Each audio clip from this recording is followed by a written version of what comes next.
And thank you for inviting me. It's wonderful to be here in drier Danville. I do occasionally get booking calls for the other Tim Wilsons, and I hope you weren't expecting the comedian singer, a country singer, but because you do not want to hear me sing. If I had to choose one word to describe my topic for today, it would be change. How can we get people to change in ways that are beneficial to them and to others? Now, on the one hand, I think we'd all agree that change can be very hard. In fact, I gave a version of this talk a year or so ago in Richmond, and a woman came up to me afterwards and said, "I've been trying to get my husband to change for 40 years and it hasn't worked." And you know, I'm not sure I had much advice for her. But I do think that my field, social psychology, has come up with some techniques that are exciting. I wouldn't say we have all the answers, but there are some techniques that seem to help people change in beneficial ways. My comments this morning are divided into roughly two halves. I thought I'd spend the first half talking about some successes in changing other people's behavior. I'm going to focus primarily on kids and adolescents. Some examples from the book, some not from the book. But then the second half, we can turn this on ourselves and see, can we change ourselves to become happier and have better well-being? And I'll talk a little bit about some research along those lines. But let me begin with three examples of, I forgot one part. The theme is about our personal stories. And the idea is that we all have narratives and stories that we tell ourselves. And I use this kind of as a metaphor that we are storytellers about ourselves and the world and our place in it, with the idea being that if we want to change people's behaviors, getting people to edit these stories can be an effective way to change behavior in others and ourselves. So, three examples that are very different from each other, but I think are linked by this idea of storytelling. The first is academic achievement in kids, that I think for those of you who are parents, we've all experienced a case where our child comes home from school and hasn't done well on a test.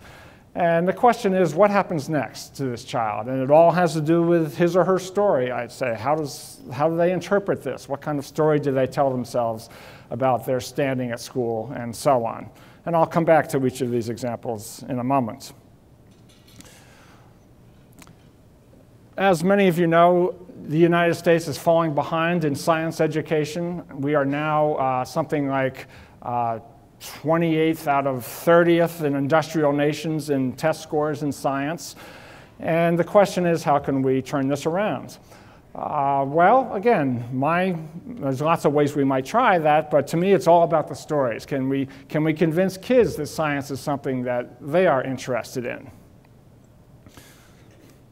And finally, a very different example. As I'm sure you know, teenage pregnancy is a difficult problem in the United States. The rate's been going down a little bit, but still shockingly high, the number of girls and women who become pregnant without meaning to. So what do these examples have in common? On the face of it, they really do seem very different. But again, the idea is that it's our stories that matter. Now, when I say that, I feel my mic kind of going in and out. You guys, everyone hear me okay? Okay, good. Now, I do want to just pause for a moment and make the point that, of course, our objective circumstances matter. I would never argue that we don't have to change things in the real world, that, of course, when it comes to addressing poverty and educational issues and all sorts of things, we do need to change the actual environment. So don't get me wrong, I would never argue that the problems are just in our heads. But on the other hand, there's a lot of latitude, given the same objective circumstances that we find ourselves in, there's a lot of latitude as to how we can interpret it, what we make of it, whether we're optimistic or pessimistic, and things of that nature. And that's what I want to focus on this morning. So the idea, again, is that it's all about the story. And just as an example, back to the child who's done poorly on a test, that there are a couple of ways that he might interpret it to himself. He might think, gosh, I just can't do it in school. I'm not a smart kid. And that has ramifications to what happens next, to how much he tries on the next test. Or he might say, it's okay, I just didn't study for that test. I need to work harder. And the idea is, how can we get people to change their story from the bad kind to the good kind, quite simply? Now, again, this might seem hard because, after all, the kinds of stories we tell ourselves are rooted in our cultural context, years of family history. But I think there are at least the possibility that if we catch people at the right time, that we may succeed in changing these stories. So there are this family of techniques that I talk about in my book, and I'm going to have just a chance to go over a few of them this morning, and again, some from the book, some not. But one is called story prompting, where a third party helps people reframe their stories. It's a kind of an intervention where we try to help others. The second is called do good, be good. It's an approach where it turns out, ironically, that getting people to change their behavior first is an effective way of getting them to change how they view themselves. And then finally, I'll touch on some writing exercises that any of us can do to help our own stories. So let me go back to my examples and just touch on a little bit of the research. So back to the one of academic performance. There's some really interesting research by a psychologist named Carol Dweck, who talks about how parents can shape stories in their kids about academic ability. And she talks about how there's two kinds of stories one can have about our talents. One is what she calls a fixed mindset, which is that it's all about what we're born with. We have this fixed amount of talent, be it in academics or athletics or music or whatever, and you either have it or you don't. That's a very common theory that I think often we believe. The problem with that theory is that all of us experience setbacks in any domain, regardless of how talented we are. And if you're that kid who gets a bad grade and you believe that talent is just a fixed thing, well, the logical conclusion is that I don't have much of it. How else can I explain why I did poorly? It must be I don't have as much of this thing as I thought I did. And that tends to lead to giving up. Why should I knock my head against the wall if I don't have what it takes? Much better, says Dweck, is what she calls a growth mindset, the idea that talent in any domain is something we work at. It's kind of like a muscle that gets stronger with exercise. Of course, we're born with different amounts of talent, but it's surprising how much we can develop things if we try hard at it. And the advantage of this theory is if we experience a setback like that boy who did poorly on the test, it leads to a very different reaction. It's, well, I guess I haven't strengthened my smart muscle enough. I need to work harder. And Dweck argues that the way these stories get shaped in our kids has a lot to do with the kind of feedback that we parents give our kids after successes and failures. So after our kid comes home with a bad grade on the spelling test or what have you, that a bad reaction is to say, I'm sorry you didn't do well. Maybe that's not your strength. That communicates that it's a fixed thing and you don't have it. Sorry. A better feedback is, I'm sorry you didn't do well. Let's talk about how you can work hard to do better the next time. That communicates this growth mindset. That's pretty straightforward. Maybe it's not quite as obvious how we should respond when our kid does really well, comes home with an A on the test. And it's so tempting, I know from my own kids, to say, wow, you're so smart. But according to Dweck, that's the wrong message, because again, it conveys this idea that this is this fixed thing that you have, that you either have or you don't. Better is, wow, your studying really paid off. Bad, you're brilliant, you got an A without studying. Good, it's great that you took on a challenge and mastered it. So an important message for parents, I think, is to communicate to our kids that talent is something that you nurture and grow if you work hard, not just something you're born with. Well, what about the science example? Again, a real problem, I think, in the United States today. And how might we get kids to show renewed interest in science? And I'll call on some research by, these are some researchers at the University of Wisconsin, who documented that indeed many students have low confidence in their science ability and don't see how it's relevant to them. We've all heard this. Our kids say, why study chemistry? I mean, what does that have to do with me and my daily life? And if we adopt this storytelling perspective, the question is, well, okay, can we redirect those stories? And they did a study that was really surprisingly simple. They targeted 9th graders in a science class.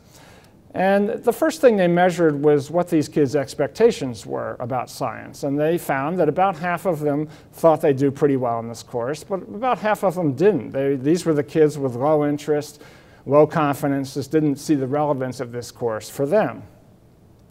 So the researchers introduced a writing exercise as part of their science class about every 3 or 4 weeks. In this so-called relevance condition, the kids answered a simple question. They wrote about why is the course, or how is the course material relevant to your own life? And so whatever they were studying in that unit, the kids were asked to connect it to things in their own life. And the kids actually found it pretty easy to do this, to take lessons from science and talk about how it did apply to their lives. There was a control condition. This was an experiment where kids were randomly assigned to one of these 2 conditions. And in the control condition, the kids also wrote about the material, but they didn't connect it to their own lives. And the question was, did this have any impact on their performance? And not to hit you with graphs so early in the morning, but this one's pretty simple. That what we see is the grade that the kids actually got in the class by the end of the semester on a 4-point grade scale. And you see on the right-hand side that these are the kids who had high expectations. And they did reasonably well. And this intervention didn't make any difference for them because they already had high expectations.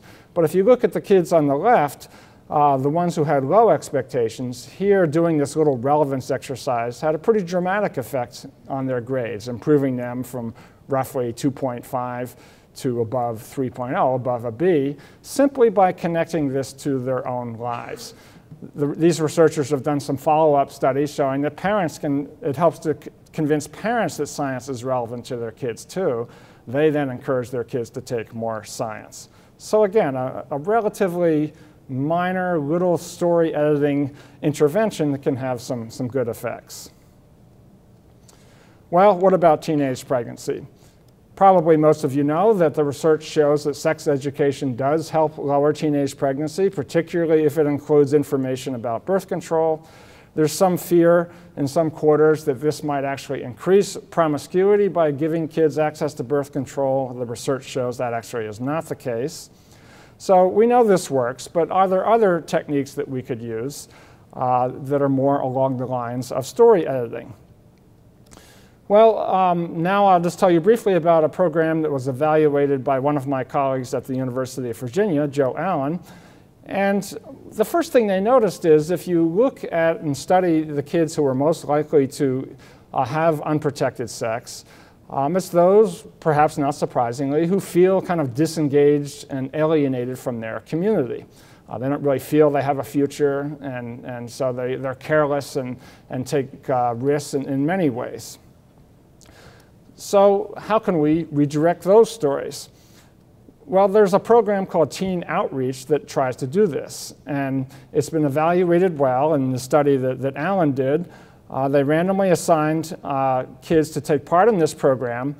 And what it involved primarily was volunteer work on the part of the teens as part of their health class. Each child was placed in a community agency, and they had some choice as to what it was. It might have been a daycare center, a senior center, or what have you. And they agreed to put in 2 or 3 hours a week. Most of them did more. And then they discussed these experiences in their health class. Now, you may be wondering, what does volunteering have to do with teenage pregnancy? Well, this is an example of this do good, be good approach I mentioned earlier, where the researchers thought if we can change kids' behavior first, get them engaged in their community, get them doing something for others, this might actually lead to a change in how they view themselves. They may feel more connected, more engaged. Someone's depending on me. These people I visit every 2 or 3 hours a week, and this can have a spillover effect in the rest of their lives. And indeed, this is what they found, and there was also here a randomly assigned control group who did not take part in the program. And by the end of the year, about 10% of the girls in the control group had become pregnant. That was cut in half or so in this volunteer program. And it has some spillover effects to academics, too. This was done in an at-risk school with a lot of kids who were not doing well academically. And you see in the control group, more than 40% of the kids failed at least one class. That dropped pretty dramatically in this volunteer program. And again, this seems to have worked by making the teens feel more engaged and connected to their community. Well, what do these examples have in common? Again, I suggest it's that our stories that matter, the way we understand ourselves, and these stories can be redirected with some fairly brief interventions. Now, again, I don't think we have all the answers. I suspect it's critical that we catch people at the right time with these interventions when these stories are perhaps not solidified yet. Kids aren't quite sure what to make of themselves, or adults for that matter. But a number of interventions have been shown to work. And as Carl mentioned, one of my mantras in the book is that we have to test these things with good science, and all of these things have been. I don't have time to tell you about all the story editing interventions that have worked, but I'll just list a few of them here. It's been shown to reduce the achievement gap in middle schools, reduce drinking on college campuses, reduce adolescent violence, child abuse, even an interesting study to help reduce violence in the Middle East, and another recent study that helping reduce obesity by encouraging better stories about ourselves. But I want to switch gears, as I said, and move to the second part of my talk and say, okay, this is all well and good. We can use these cool techniques to help other people, kids, and so on. But can I use it on myself? What if I wanted to increase my personal well-being? Now, there's a lot of research on happiness these days, and one message from it is that probably not surprisingly, it's not entirely controllable, that how happy we are depends on the genes we are endowed with. There is a genetic component to happiness. Probably no big surprise. You know people who just always have a sunny disposition and others who, well, maybe they're a little curmudgeonly. But at the same time, some of it is. That's not the whole story. We can, by the kinds of stories we tell ourselves, perhaps increase our well-being. Now, if I had to boil down all the psychological research into a recipe for happiness, this is what I would come up with. Again, probably not that much of a surprise. The number one ingredient is the quality of our relationships with other people. Having good, frequent interactions with people we love is the biggest ingredient in happiness. But there are others that I think are more related to a storytelling approach. One is it's very important that we have a belief system that works for us, find meaning in our lives. Optimism, also a very important ingredient. And then having goals that we feel we are making progress towards, having a sense of purpose. I'm moving towards something and making progress towards it. Let me touch on all four of them briefly to see, well, is there something that we can do to improve our lives in these domains? Finding meaning, again, refers to this understanding the world and our place in it, a coherent story that makes sense of things so that we're not walking around saying, oh, it's all meaningless, there's no point to any of this. And one common source of this, of course, is religious beliefs, and an important source, I think, for people who have a religious doctrine that they believe in. It provides a belief system that explains a lot of what the world is all about. But the research shows it doesn't have to be a religious belief system, that any kind of belief system that you find is provides a coherent explanation of the world and your place in it. And again, that can be a variety of things. So if you've seen the movie Bull Durham, you may remember that Susan Sarandon said she believes in the Church of Baseball. Well, if that's your belief system, then more power to her, I guess. In this cartoon, this guy climbs the mountain to see the guru, to see what life is all about, and he finally reaches the top, and the guru says the meaning of life is cats. Well, if you're a cat person, that's fine, if that's what your belief system is. There's a whole series of guru cartoons. This one, what's the meaning of life? I don't know, the computers are down. Well, that could be a problem. But again, the source of your meaning system isn't as important as having one that provides a meaningful sense of the world and what it's all about. And sometimes we all struggle with this a little bit. I think particularly if something happens in our lives that is troubling to us and we can't seem to quite get beyond. And here's where there are some writing exercises that have been shown to be remarkably beneficial. One of them was developed by a psychologist named James Pennebaker. And I won't read all of this, but basically the idea is to take out a piece of paper before you go to bed at night, say, for 3 or 4 nights in a row, and just follow these instructions. Write about your deepest feelings about this event. Try to be as open as you can about it. This tends to work best if we do it not right after something traumatic has happened, but after some time has passed, we see whether we just recover on our own. But for those things that nag at us, that we can't quite seem to recover from, this writing technique has been shown to be quite effective. As I said, about 15 minutes, 3 or 4 nights in a row. And experiments that test this find that this is not easy to do, that people find it upsetting to focus so much on something that's troubling them. But if you can manage to do it, the long-term benefits are very good.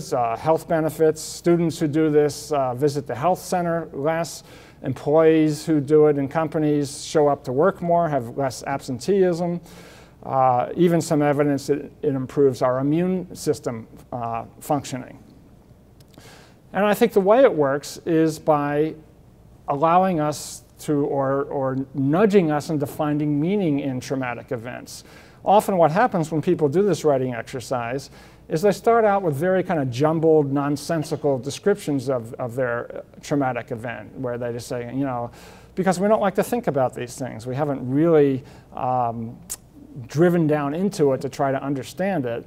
And so this writing exercise helps us do that. So the people who benefit the most from it are those who start out with kind of a jumbled, nonsensical description of what happened to them, but by the end of the writing exercise, they've tied it nicely into a story that does make sense, and it seems to be able to help people put the event behind them. If you're interested in that, if you just Google James Pennebaker, he has a very nice website that describes in more detail how to do this. Well, what about having hope, optimism? I don't think it'll come any surprise to you to know that optimists tend to do a little better in life than the pessimists who see the glass as half empty. Lots of research on this, that optimists tend to be healthier. They bounce back from bad health events more quickly, so a typical study is to look at bypass cardiac patients and measure their general outlook on life, and those who are optimistic tend to recover more quickly than those who are pessimistic, and just all around tend to be more successful.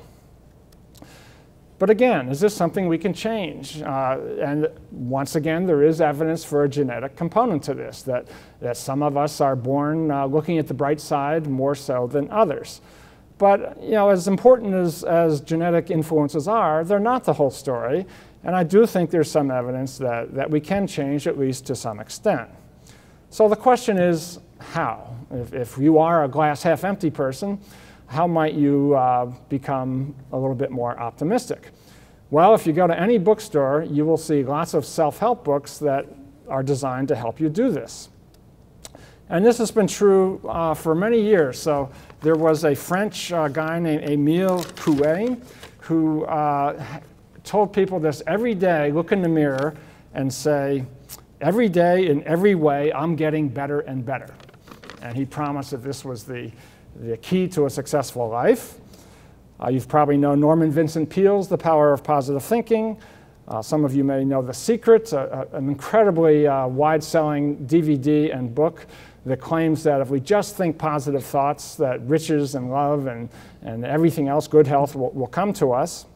And then some of you may remember Al Franken from Saturday Night Live and his character Stuart Smalley, who said, I'm good enough, I'm smart enough, and doggone it, people like me. Well, the problem with these, I think, is they don't really tell us much other than think positively. And although that might have some benefits, I don't think it's enough just to sit back and expect that to work. This phrase, ask, believe, and receive, comes from The Secret. And it is basically the mantra of that book is that if we just think positive thoughts, so, okay, I'd like $1 million, ask. You have to believe it. Any negative thoughts get in the way, it's going to screw up the cosmic airwaves. And then just sit in your living room and you're going to receive it. But you don't have to do anything. Well, that's not, I think, going to work. And much better, and what the true power of positive thinking is coping with adversity by trying harder. Now, as simple as that sounds, I think that's basically what separates true optimists from pessimists, is how we deal with roadblocks. When there's a barrier in our way, we don't just sit in our living room and think, okay, please help me, Lord, or the universe, or whatever. We actually get out there and fix it ourselves. And that's really what optimists are all about, is coping with adversity. So I made up this alternative to The Secret. Instead of ask, believe, and receive, persist, believe, and achieve. You heard it here first. That's my mantra. So how can we achieve that? Well, there's another writing exercise which has been found to have some success. It's called a best possible self writing exercise. And the idea here is to, again, maybe 3 or 4 nights, 15 minutes each, to think about our lives in the future, imagine that it's gone as well as it can, and you really think about who we want to be sometime in the future, and imagine that that's who we've become. And don't just imagine it. A real key here, I think, is to think about how you got there. Think about what you need to do to get from where you are now to there, and then imagine that you're there. And studies that have looked at this, as simple as it sounds, have found that indeed people do become more optimistic if they do this, and happier and healthier as well. Maybe not that $1 million, but these are pretty good things. Now, you may have noticed in my recipe for happiness, there was one thing that was not on the list, and that is money. And this may have seemed odd because many of us think that money is a key to happiness. There's lots of controversy in this in the psychological literature as to what the role of money in happiness is, but let me briefly tell you what my take on this is. There's no doubt that having that extreme poverty makes people very unhappy, that we have to have enough resources to meet our basic needs. I think everyone agrees with that. But as long as our basic needs are met, the research tends to show that earning more doesn't increase our happiness. So once we can feed ourselves and house ourselves, we meet our basic needs, that doubling our salary, tripling it, quadrupling it, does not actually increase our happiness.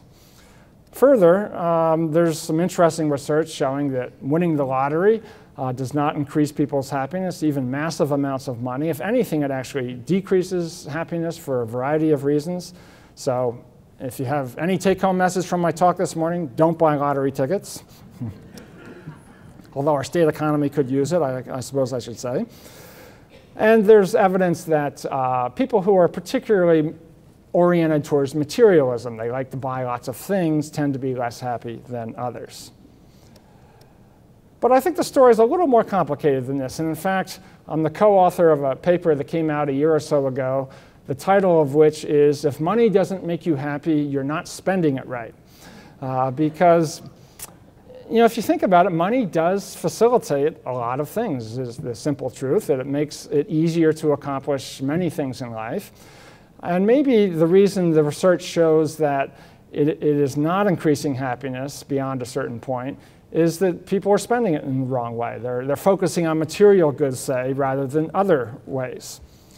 Now, if you think about the things that were on the recipe for happiness, enhancing social relationships, meaning, purpose, these things actually, one might argue, could be, you don't have to have money to accomplish them, certainly, but money perhaps can, if you do have money, it can be facilitated.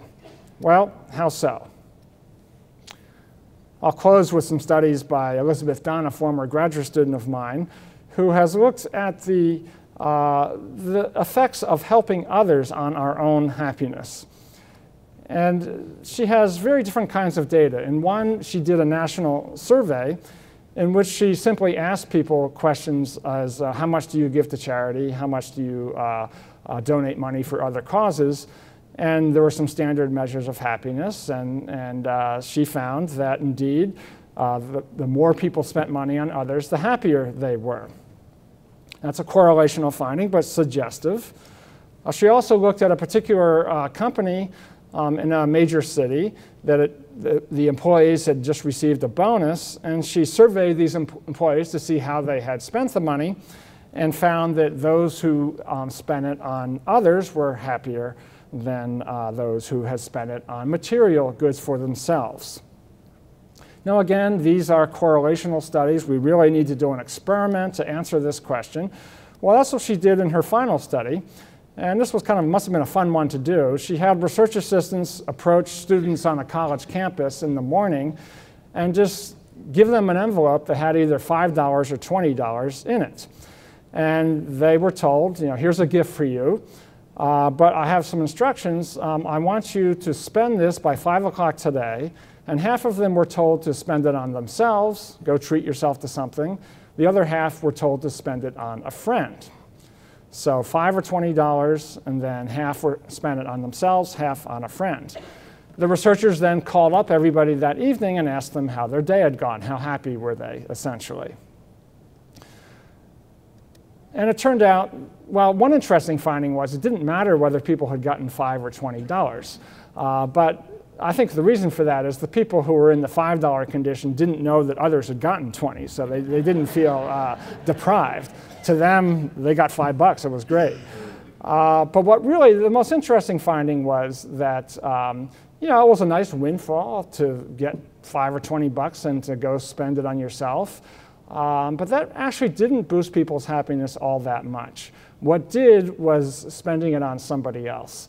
The kind of things people did was to find a friend and take them out for lunch or coffee, donate it to charity, and these really seem to have a boost in happiness.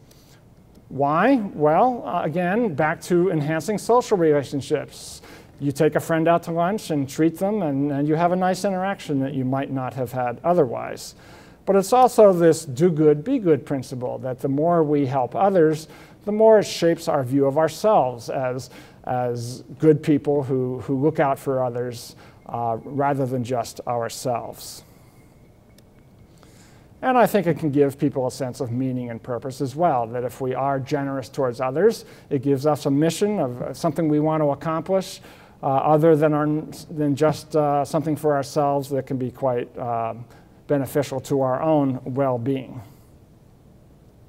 So, just to summarize quickly, I do think it's true, as that woman in Richmond told me, that change can be hard, and I don't know if she succeeded in changing her husband. But on the other hand, I think these story editing approaches can work. We don't have all the answers, but there's lots of really nice research going on showing that sometimes these little tweaks of reframing can have cascading effects down the road, both for others and ourselves. So give it a try. Thank you very much.